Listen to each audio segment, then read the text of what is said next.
조갑제 TV 시청자 여러분 안녕하십니까? 2026년 2월 19일 오후 3시 반입니다.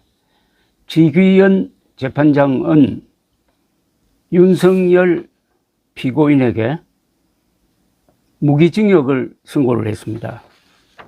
그리고 김용현 피고인 전 국방장관에게 징역 30년을 선고를 했습니다.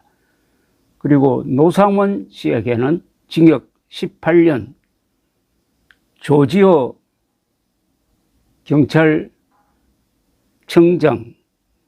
출신에게는 징역 12년, 김봉식 서울경찰청장 출신에게는 징역 10년, 모현태 국회 경비대장에게는 징역 3년 등을 선고를 했습니다. 선고에 앞서 약 1시간에 걸쳐서 논고가 있었는데 이 점을 강조를 했습니다.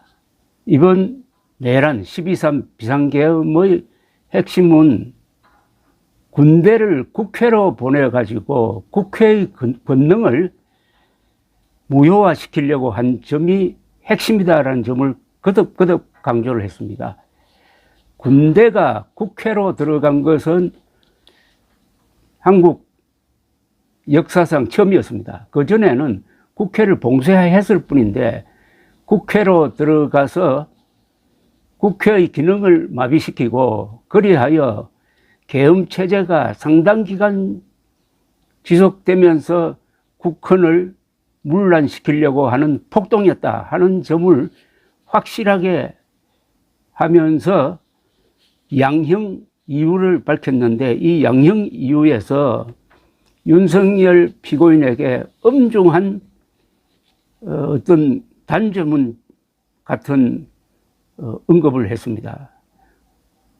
국회의 권능 행사를 방해한 점, 그리하여 군과 경찰의 정치적 중립성을 훼손시킨 것, 그리하여 대한민국의 국제 신인도를 떨어뜨린 것, 그 결과로서 정치적으로 양분 사태가 일어나서 갈등을 하고 있는 것, 그리고 또 선거가 치러지고 어마어마한 규모의 수사가 지금도 진행되고 해가지고 엄청난 사회적 비용을 치렀는데 윤석열은 사과 한마디 하지 않았다.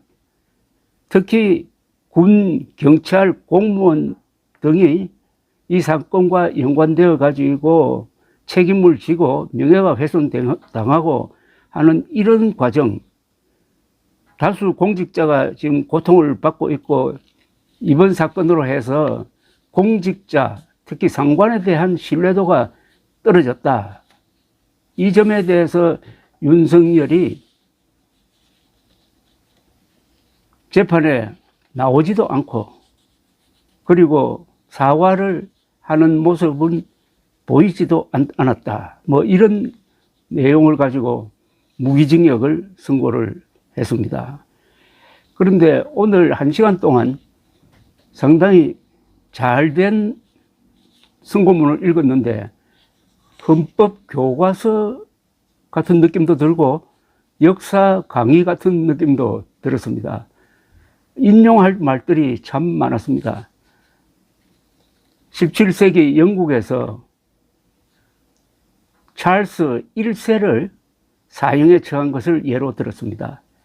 찰스 1세가 멋대로 군대를 국회에 투입을 했다가 나중에 붙들려 와가지고 재판을 통해서 사형 집행이 되었습니다. 참수형을 당했습니다. 이것이 영국 민주주의 발전의 큰 획기적인 사건이었는데 그 점을 인용을 한 것은 바로 윤석열에도 해당된다는 거죠. 윤석열이 국회를 마비시키기 위해서 찰스 1세처럼 군대를 들여보냈다. 이것이 국헌문란이라는 겁니다. 국헌문란에 대한 법적 해석도 이번에 근사하게 내어놓았습니다. 윤석열 파는 국헌문란이 되려면 상당한 지역을 무력으로 점령해야 된다 이렇게 주장을 했는데 지귀현 판사는 국회, 선관위, 서울 일원에 대한 군대 투입은 국헌 문란을 위한 폭동으로서 충분히 그 요건을 갖추고 있다. 이렇게 딱 정리를 했습니다. 그리고 선관위에 엉터리 정보를 가지고 선관위가 부정선거의 온상인 것처럼 거기에 병력을 투입하는데 가담을 했던 노상원 전 정보사령관에게 대해서도 징역 18년을 선고를 함으로써 부정선거 음모론에 철퇴를 내린 느낌이 듭니다. 오늘 선고에서 상당한 부분은 법리적 아주 전문적인 이야기가 많았습니다. 그 여러 번 윤석열 측에서 제기했던 공수처가 수사권이 있느냐 없느냐에 대해서도 명쾌한 해석으로 수사권이 있다고 했고, 또 계엄 선포권은 대통령의 고유 권한이다. 이걸 심판 대상으로 삼아서는 안 된다는 데 대해서는 그 주장은 일리가 있다. 그렇다고 해가지고 계엄이 정당화되는 건 아니다. 그 계엄의 목적이 뭐냐가 중요했다. 이번에는 그 목적이 국회로 군대를 보내가지고 국회를 장악해가지고 국회가 계엄령 해제 결의를 못하도록 하면서 상당 기간 계엄 체제를 유지하기 위한 것이었다. 또 한동훈, 이재명, 우원식 같은 정부 요인을 체포, 구금하려는 목적이 분명히 있었다. 그렇다면 이것은 국헌문란에 해당한다. 국헌문란에 해당한다. 국가의 헌법 질서를 무너뜨리기 위한 행동이었다. 이게 목적이었으므로 이것은 내란죄가 충분하다는 주장이었습니다. 그러면서 내란죄라는 것은 살인사건과 달리 그게 성공해가지고 구체적인 어떤 효과가 드러나지 않더라도 내란을 꾸미고 실행하려 했다는 것 자체가 처벌받아야 될 사안이다. 그만큼 윤석열의 계엄 선포의 목적은 기괴할 정도로 끔찍했지만은 준비는 또 허술했다는 이야기가 했습니다. 이것도 아마 양형에 참고가 되었을 것이라고 생각을 합니다. 1시간 동안 계속된 농고문 낭독을 들으면서 느꼈던 크나큰 의문이 하나 있습니다. 국민의힘은 이른바 윤어게인 세력은, 장동혁은, 극우파는 이런 윤석열을 애국자로, 순교자로 추앙해 오면서 헌법을 비판하고 국가기관을 욕하고 그리고 애국자를 제명하고 해왔는데 이 선고가 나왔으니까 앞으로 어떻게 태도를 바꿀 것이냐, 그동안의 이 죄과에 대해서 어떻게 갚을 것이냐 하는 이야기입니다.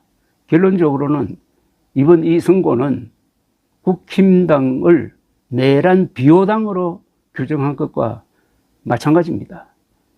국힘당이 내란 진압에 앞장섰던 한동훈 전 대표를 제명함으로써 우리는 윤석열과 같은 편이다 하는 것을 선언했는데, 오늘 그 윤석열을 내란 우두머리 죄로 걸어가지고 무기징역을 선고를 했으니까, 그러면은 국민의힘도 무기징역 받아야 되는 것 아닙니까?